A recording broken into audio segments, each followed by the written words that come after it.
یہ programme Shazia pharmacy کے تحت پیش کیا جا رہا ہے۔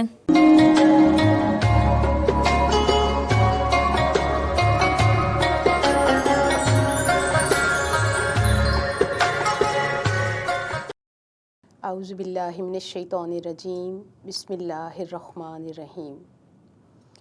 ربی اشرح لی صدری ویسر لی امری واحلل عقدۃ من لسانی یفقہوا قولی۔ السلام علیکم ورحمۃ اللہ وبرکاتہ۔ وائس آف ساؤتھ ایشیا کی رمضان ٹرانسمیشن بعنوان رحمت رمضان کے ساتھ میں مسز نصرت رانا ڈار آپ کی خدمت میں حاضر ہوں۔ آج کی ہماری گفتگو کا عنوان ہے عید الفطر، رب کائنات کی طرف سے ایک انعام و اکرام بھی اور بندے مومن کی بخشش اور مغفرت کا ذریعہ بھی۔ تو آئیے سب سے پہلے پس منظر کے طور پہ دیگر اقوام اور ممالک میں عید کے وجود کے بارے میں جانتے ہیں۔ عہد قدیمہ سے ہی یہ روایت چلی آ رہی تھی کہ مختلف مذاہب، اقوام اور ممالک کے لوگ اپنی تاریخ کے اہم واقعات کو یاد رکھنے کے لیے سال کے 1 یا 2 دن خاص طور پہ متعین کر لیتے تھے، جسے وہ عید کا نام دیتے تھے، اور اس عید کے نام پہ ان کا عمل یہ تھا کہ وہ اس 1 یا 2 سے زائد روز میں اپنا معمول کا حیاتی کاروبار ترک کر دیتے تھے، نیا لباس پہنتے تھے،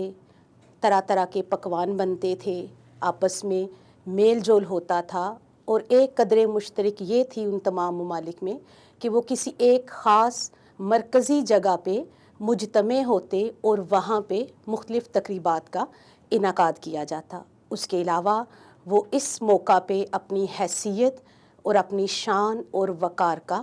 اظہار بھی کرتے تھے۔ اسی طرح سے اگر ہم دیگر ممالک کی ان تقاریب کو دیکھیں تو اہل عرب ایران میں عید مہر جان کا تذکرہ ملتا ہے۔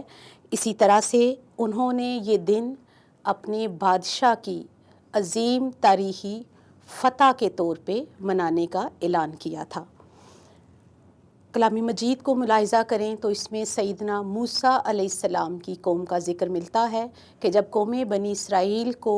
فرعون سے نجات ملی تو اس دن کو سیدنا موسیٰ علیہ السلام نے اللہ کے حکم سے عید کا دن قرار دیا۔ سیدنا عیسیٰ علیہ السلام کے حواریوں کا تذکرہ بھی ملتا ہے کہ جب انہوں نے سیدنا عیسیٰ علیہ السلام سے یہ مطالبہ کیا کہ وہ اپنے رب سے دسترخوان کے نزول کا مطالبہ کریں اور اس کے بعد وہ ان کی رسالت کی تصدیق کریں گے، اس موقع پہ سیدنا عیسیٰ علیہ السلام نے جب اپنے حواریوں کو ڈرایا اور انہیں تاکید کی تو اس کے ساتھ ہی کلام مجید میں آپ کی معرفت عید کا لفظ بھی استعمال ہوا ہے۔ اسی طرح سے اہل مصر کے ہاں عید نوروز کا تذکرہ ملتا ہے، جس موقع پہ وہ تمام کسی ایک مخصوص جگہ جمع ہو جاتے، اور کلام مجید میں اس عید کو یوم الزینت کے نام سے مذکور کیا گیا ہے۔ یہی وہ عید تھی جس موقع پہ بہت بڑے میلے کا اہتمام ہوتا تھا، اور انہی میں سے ایک میلے کے موقع پہ سیدنا ابراہیم علیہ السلام نے، جب کہ ان کی پوری قوم اس میلے میں مصروف تھی، وہاں گئی ہوئی تھی، تو آپ نے ان کے بت خانے میں جا کے تمام بتوں کو پاش پاش کر دیا تھا۔ ناظرین کرام، کسی بھی مذہب، ملک یا قوم کی سابقہ عید جس کا بھی ہم نے سرسری سا ایک جائزہ لیا، اس میں یہ بھی قدر مشترک تھی کہ اس میں وہ کسی قسم کے اعتدال یا اخلاقی حدود کا خیال نہ رکھتے تھے، بلکہ یہ ان کے اجتماعات، یہ ان کے خوشی کے موقع، یہ ان کی عیدیں فقط عیش و طرب، اکل و شرب کے علاوہ کچھ بھی نہیں تھیں۔ ناظرین اکرام، اس تمام سابقہ صورتحال کے برعکس دین اسلام، جو کہ دین فطرت ہے، اس نے اپنے پیراکاروں کی، اپنے نام لیواؤں کی اس فطری ضرورت کو بھی پورا کیا، خوشی اور مسرت کے تہوار عطا کیے، لیکن اپنی جداگانہ شان اور امتیازی اسلامی فلسفے حیات کے ساتھ ان کو مشروط کر دیا۔ حضور محسن انسانیت رحمت للعالمین جناب محمد مصطفیٰ صلی اللہ علیہ وآلہ وسلم کی بعثت مبارکہ سے قبل اہل عرب ابراہیمی ہونے کے باوجود مجوسی عیدوں کے مقلد اور نقال تھے۔ پھر بعثت نبوی نے سرزمین عرب پہ جو انقلاب برپا کیا اور جس کے نتیجے میں زندگی کا ہر گوشہ متاثر ہوا، وہیں پہ آپ صلی اللہ علیہ وآلہ وسلم نے صنادید عرب کو اس قدر بلند ذہنی استقلال بخشا کہ وہ جن کے نقال تھے ان کے مقتدا بن گئے۔ آگے بڑھتے ہوئے جب ہم اسلامی تناظر میں عیدین یا عید الفطر کا تصور دیکھتے ہیں تو اس سلسلے میں حضرت انس بن مالک رضی اللہ تعالیٰ عنہ سے مروی حدیث مبارکہ ہے کہ آقا کریم صلی اللہ علیہ وآلہ وسلم جب مدینہ پاک تشریف لائے تو آپ نے مشاہدہ فرمایا کہ اہل مدینہ سال کے مخصوص 2 دنوں میں مجتمع ہوتے ہیں اور خوشیوں کا اظہار کرتے ہیں۔ جب آپ صلی اللہ علیہ وآلہ وسلم نے اس کی تفصیلات کے بارے میں معلوم کیا تو انہوں نے کہا کہ ہم عہد جاہلیت سے ہی ان 2 دنوں میں خوشیوں کے اظہار کے لیے جمع ہوتے ہیں۔ تو اس پہ آقا کریم صلی اللہ علیہ وآلہ وسلم نے فرمایا کہ اللہ تعالیٰ نے تمہارے ان دنوں کو